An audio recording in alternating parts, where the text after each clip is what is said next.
तो बात है 20 मार्च 2009 की, एक शुक्रवार की शांत रात। ऑस्ट्रेलिया के मेलबर्न एयरपोर्ट पर सब कुछ एकदम नॉर्मल था और इसी माहौल में एमिरात की फ़्लाइट 407 दुबई के लिए अपनी लंबी 14 घंटे की उड़ान भरने को तैयार खड़ी थी। अंदर बैठे 257 यात्रियों को बिल्कुल भी अंदाज़ा नहीं था कि बस कुछ ही मिनटों में एक छोटी सी टाइपिंग की गलती उन्हें इतिहास के सबसे खतरनाक टेक ऑफ में से एक में धकेलने वाली थी। 1 लाख किलोग्राम। ये सिर्फ एक नंबर नहीं है। ये वजन था एक ऐसी भूल का जिसने एक भारी भरकम एयरबस को जमीन से उठने ही नहीं दिया, लगभग। चलिए आज के इस विश्लेषण में थोड़ा गहराई से समझते हैं कि कैसे एक मामूली कीस्ट्रोक ने करीब 300 जानें दांव पर लगा दी थीं।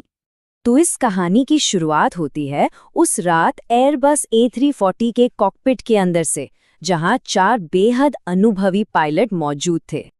देखिए, ये एक लंबी फ्लाइट थी, इसलिए विमान में 4 पायलट थे, 2 मुख्य और 2 रिलीफ के लिए। हर पायलट के पास 8000 घंटे से ज़्यादा का फ्लाइंग एक्सपीरियंस था, लेकिन यहीं पर एक छोटा सा पेच था। उनका ज़्यादातर अनुभव इसी से मिलते जुलते लेकिन वजन में हल्के विमान A330 पर था, और ये छोटा सा फर्क आगे चलकर बहुत बड़ा खतरा बनने वाला था। अब टेक ऑफ से ठीक पहले पायलट एक डिवाइस इस्तेमाल करते हैं जिसे कहते हैं इलेक्ट्रॉनिक फ्लाइट बैग या EFB। इसे पायलट का एक तरह का सुपर कैलकुलेटर समझिए। ये विमान का वजन, जरूरी स्पीड और इंजन को कितनी पावर चाहिए, ये सब कुछ कैलकुलेट करता है। और फिर ये सारा डेटा सीधा विमान के दिमाग यानी उसके मेन कंप्यूटर को भेज देता है। और बस यहीं पर पहली और सबसे बड़ी गलती हुआ ये कि फर्स्ट ऑफिसर ने प्लेन का कुल वजन EFB में टाइप किया। अब जब कप्तान उस डेटा को दोबारा चेक कर रहे थे तो उनका ध्यान कॉकपिट में मौजूद एक तीसरे व्यक्ति से बातचीत में भटक गया। ये सीधे सीधे स्टेराइल कॉकपिट रूल का उल्लंघन था। ये एक ऐसा नियम है जो टेक ऑफ जैसे जरूरी पलों में गैर जरूरी बातचीत पर रोक लगाता है, ताकि पूरा फोकस काम पर रहे। और इसी भटके हुए ध्यान की वजह से एक बहुत बड़ी गलती किसी की नजर में नहीं आई। विमान का असल वजन था 362 टन, लेकिन सिस्टम में टाइप किया गया सिर्फ 262 टन, यानी पूरे 100 टन कम।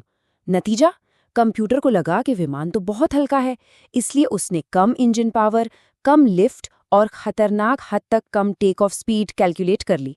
एक तरह से टेक ऑफ की पूरी फिजिक्स ही गड़बड़ा गई थी। तो अब विमान रनवे पर था, इंजन चालू हुए और उस गलत डेटा के साथ विमान ने अपनी दौड़ शुरू की, जो लगभग उसकी आखिरी दौड़ बनने वाली थी। क्योंकि कंप्यूटर ने कम पावर सेट की थी, प्लेन की रफ्तार भी धीरे धीरे बढ़ रही थी, जो पायलटों को उस वक्त अजीब नहीं लगा। जल्द ही वे V1 स्पीड तक पहुंच गए। ये वो पॉइंट होता है जिसके बाद टेक ऑफ को रोका नहीं जा सकता। फिर आई रोटेशन स्पीड। फर्स्ट ऑफिसर ने साइड स्टिक को पीछे खींचा ताकि विमान की नाक ऊपर उठे, लेकिन कुछ नहीं हुआ। विमान मानो जमीन से चिपक गया था और रनवे तेजी से खत्म हो रहा था। कॉकपिट में माहौल एकदम तनाव भरा था। कप्तान जोर से चिल्लाए, और खींचो। फर्स्ट ऑफिसर ने पूरी ताकत से साइड स्टिक को पीछे खींच लिया और आखिरकार प्लेन की नाक ऊपर उठने लगी, लेकिन उसका भारी शरीर अभी भी जमीन पर घिसट रहा था। और तभी एक जोरदार धड़ाम की आवाज, लगभग 300 किलोमीटर प्रति घंटे की रफ्तार से विमान की पूंछ जमीन से टकरा गई। जरा सोचिए केबिन के अंदर बैठे यात्रियों के बारे में। उन्होंने धातु के घिसटने की एक ऐसी आवाज सुनी होगी जो रूह कंपा दे। खिड़कियों से चिंगारियां उड़ती दिखाई दे रही थीं और हवा में जलते हुए इंसुलेशन की तीखी गंध भर गई थी। ये टक्कर इतनी जबरदस्त थी कि विमान का ब्लैक बॉक्स तक अपनी जगह से हिल गया था। ये देखते ही कि रनवे खत्म हो चुका है, कप्तान ने अपना आखिरी दांव खेला। उन्होंने एक झटके में थ्रॉटल्स को फुल पावर पर, जिसे टोगा पावर कहते हैं, धकेल दिया। ये एक अब या कभी नहीं वाला पल था, और कुछ ही सेकंड के अंदर विमान रनवे के आखिरी छोर को पार करता हुआ आखिरकार हवा में उठ गया। विमान हवा में तो था, लेकिन बुरी तरह से डैमेज था और बहुत ज्यादा भारी भी। अब एक नया संकट सामने था। इस जख्मी विमान को सुरक्षित जमीन पर वापस कैसे उतारा जाए? कॉकपिट के अंदर जैसे ही फर्स्ट ऑफिसर ने EFB को दोबारा खोला, उन्हें अपनी गलती का एहसास हुआ। स्क्रीन पर वही पेज खुला था जिसमें वजन 100 टन कम लिखा हुआ था। एक पल में सब कुछ साफ हो गया। उन्हें पता था कि दुबई जाना अब नामुमकिन है, उन्हें वापस मेलबर्न ही लौटना होगा। लेकिन उतरना भी कोई आसान काम नहीं था। विमान में 130 टन से ज्यादा फ्यूल था, जो उसे लैंडिंग के लिए बहुत भारी बना रहा था। अब उनके सामने एक मुश्किल फैसला था। अगर वे बहुत ज्यादा फ्यूल गिरा देते तो किसी इमरजेंसी में दोबारा चक्कर लगाने के लिए फ्यूल ही नहीं बचता, और अगर भारी वजन के साथ उतरते तो ब्रेक फेल होने या लैंडिंग गियर टूटने का खतरा था। तो पायलटों ने एक बीच का रास्ता निकाला। उन्होंने 80 टन फ्यूल डंप करने का फैसला किया, जिससे विमान का वजन करीब 280 टन रह गया।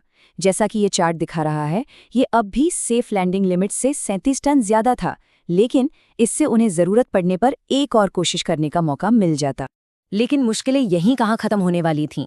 तभी एक नई वार्निंग स्क्रीन पर आई, प्रेशराइजेशन फेलियर।